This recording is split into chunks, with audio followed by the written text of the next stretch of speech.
Injury के बारे में। इससे पहले हमने कवर किया था रिवर्सिबल सेल इंजरी के बारे में, जो कि आता है पैथोजेनेसिस में।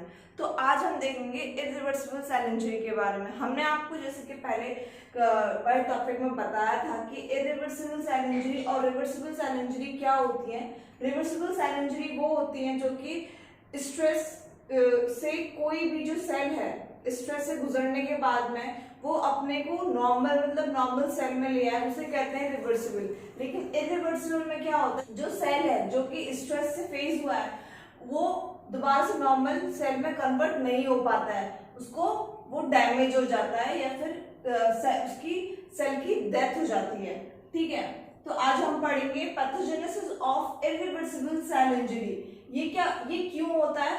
Due to the long duration of hypoxia and ischaemia, मतलब कि अगर लंबे समय तक हाइपोक्सिया रहे और इस्केमिया कंडीशन बनी रहे। हमने आपको अगर बताया था इससे पहले टॉपिक में कि हाइपोक्सिया क्या होता है और इस्केमिया क्या होता है। हाइपोक्सिया होता है ऑक्सीजन की कमी और इस्केमिया होता है ब्लड में किसी तरीके का इंटरप्शन। ठीक है, तो अगर यही चीज दोनों चीज लंबे समय तक बनी रहेगी तो क्या हो जाएगा? इरिवर्सिबल सेल इंजरी हो जाएगी।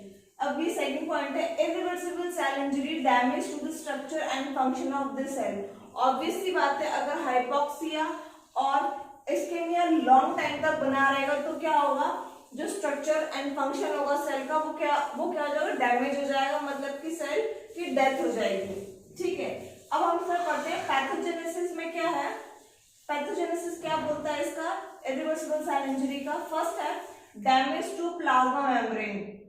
अगर हाइपोक्सिया कंडीशन लंबे समय तक बनी रहती तो क्या होगा? प्लाज्मा मेम्ब्रेन डैमेज होना स्टार्ट हो जाएगी। First, increased influx of calcium results in activation of phospholipase. मतलब कि हमने कल पढ़ा था कि एक सेल था,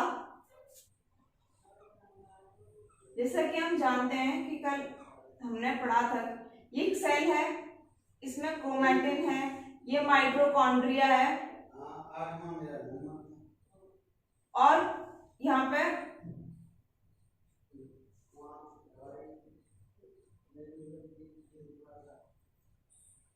ये होती है हमारी प्लाज्मा मेम्ब्रेन।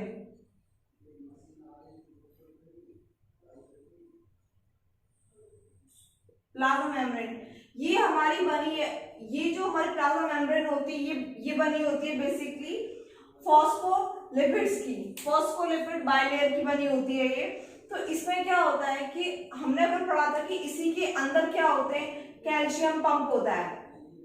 कैल्शियम पंप जो कि क्या करता है, इसका काम होता है, कैल्शियम पंप का काम होता है कि जो भी कैल्शियम है सेल के इनसाइड से क्या करना है, सेल बाहर लेके आना कैल्शियम को। लेकिन अब क्या हो गया है कि जो कैल्शियम पंप है वो इनएक्टिवेट हो गई थी हमारी, तो अब क्या होगा?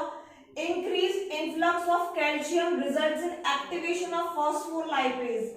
मतलब कि जैसे जैसे ही कैल्शियम का लेवल बढ़ता जाएगा, इनफ्लक्स बढ़ता जाएगा, उससे क्या होगा? फॉस्फोलाइपेज भी क्या हो जाएगी? एक्टिवेट हो जाएगी। अब फॉस्फोलाइपेज का काम क्या होता है? Which breaks by lipid plasma membrane.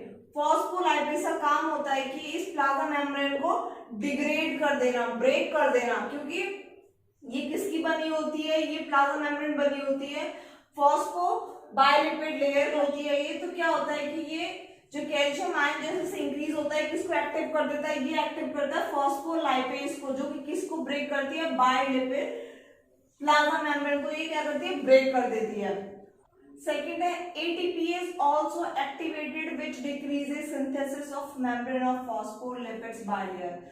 जैसा कि फॉस्फोलिपिड्स जो बाइलेयर होती है प्लाज्मा मेम्ब्रेन में, वो क्या होता है कि वो उसको भी तो रिक्वायर होता है ATPase के, तभी अगर उसको ATP मिलेगी, एनर्जी मिलेगी, तभी तो वो किसका फॉर्मेशन होगा? फॉस्फोलिपिड्स का फॉर्मेशन होगा बाइलेयर में। लेकिन अब क्या होगा कि अब फॉस्फोलाइपेज भी एक्टिवेट हो गई, जिससे कि क्या हो गया? जो लिपिड की मेम्ब्रेन थी वो भी डिस्ट्रॉय हो गई। अब क्या था? ATPase एक्टिव हो गया। ATPase मतलब होता है कि जो कि ATP को डिग्रेड करता है, खत्म करता है। ATPase also activated which decreases synthesis of membrane of phospholipid, जिससे क्या होगा? एटीपी नहीं बचेगा तो एनर्जी नहीं बचेगी, एनर्जी नहीं बचेगी तो फॉस्फोलिपिड का फॉर्मेशन जो होगा मेम्ब्रेन में वो भी नहीं हो पाएगा, क्योंकि उस फॉस्फोलिपिड के जो बनने के लिए जो चाहिए होता है एटीपी। अब एटीपी नहीं बनेगा क्योंकि एटीपीज है, एटीपीज को डिग्रेड कर देगी, तो फिर कैसे बनेगा, इसलिए क्या होगा कि जो प्लाज्मा मेम्ब्रेन है उसको डैमेज हो जाएगी। ठीक है, अब नेक्स्ट है सेकंड, डैमेज टू माइटोकॉन्ड्रिया। अब क्या होगा, माइटोकॉन्ड्रिया डैमेज हो जाएगा due to long duration of hypoxia, large influx of cytosolic calcium ion.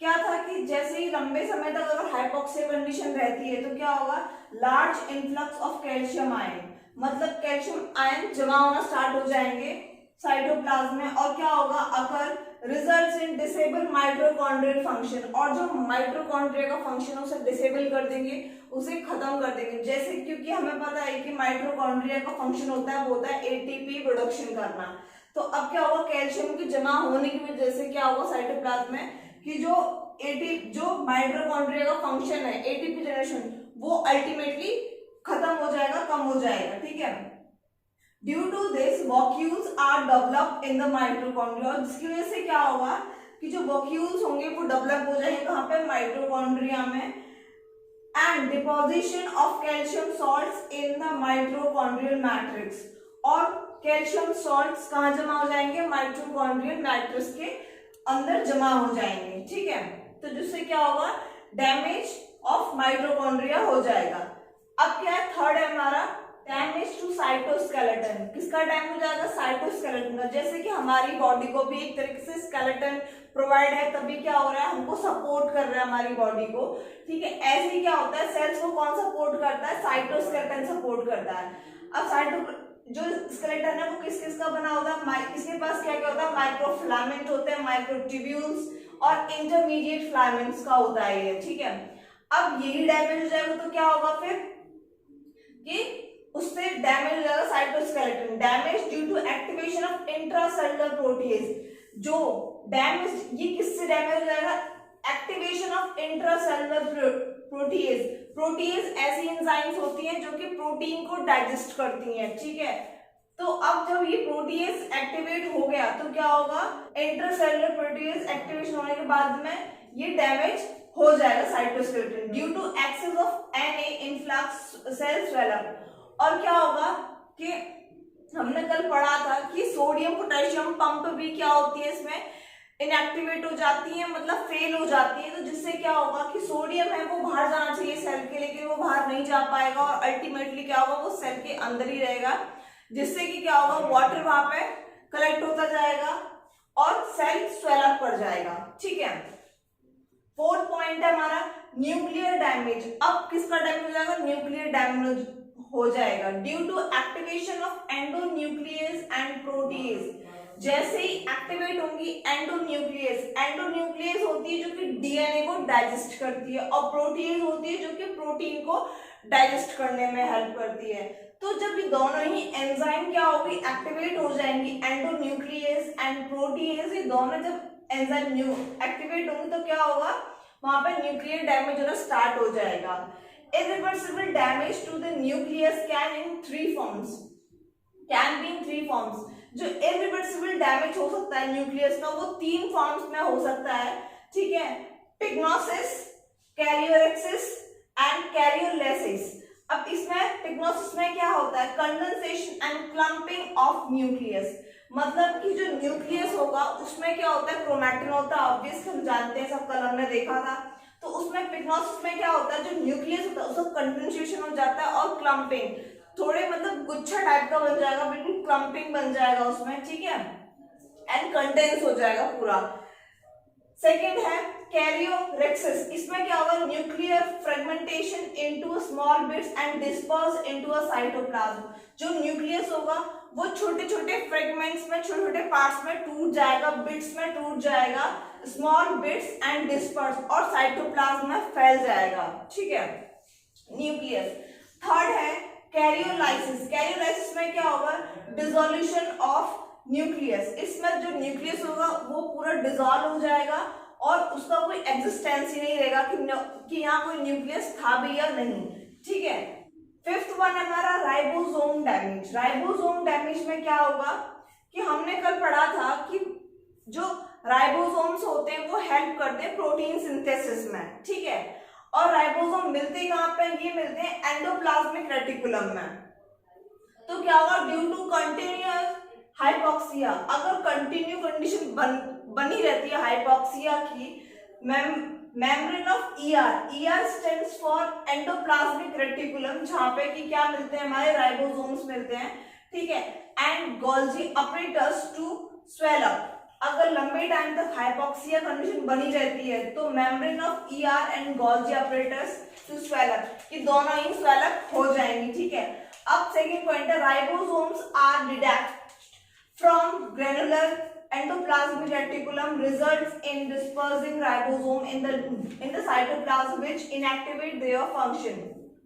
क्या होगा कि जब हमें पता है कि ये हो गया है, मतलब ड्यू टू हाइपोक्सिया कंडीशन हो गई, तो राइबोसोम क्या होंगे, जो ईआर पे प्रेजेंट थे, एंडोप्लाज्मिक रेटिकुलम पे जो कि राइबोसोम प्रेजेंट थे ईआर पे, वो क्या होंगे, वो डिटैच होना स्टार्ट हो जाएंगे, मतलब कि उनसे ईआर से छूटना स्टार्ट हो जाएंगे। और क्या होगा, वो कहाँ बिखर जाएंगे, पूरे वो बिखर जाएंगे राइबोसोम इन साइटोप्लाज्म में फैल जाएंगे। और क्या होगा, विच इनएक्टिवेट देयर फंक्शन, और वो अपना काम करना बंद कर देंगे। जैसा कि हम जानते हैं राइबोसोम का फंक्शन क्या होता है, प्रोटीन सिंथेसिस में, तो अल्टीमेटली क्या होगा, प्रोटीन सिंथेसिस नहीं होगा वहां पे, तो ये होगा राइबोसोम के डैमेज से।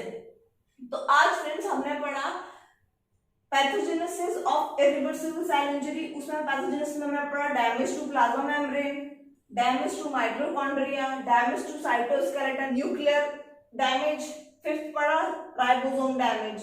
सो फ्रेंड्स आज हमने पढ़ लिया है दोनों के बारे में, irreversible and reversible cell injury के बारे में। सो फ्रेंड आज के लिए बस इतना ही। अगर आपको ये वीडियो पसंद आया तो प्लीज इसे लाइक करो, शेयर करो, कमेंट करो और सब्सक्राइब करो, which is NC pharma studies.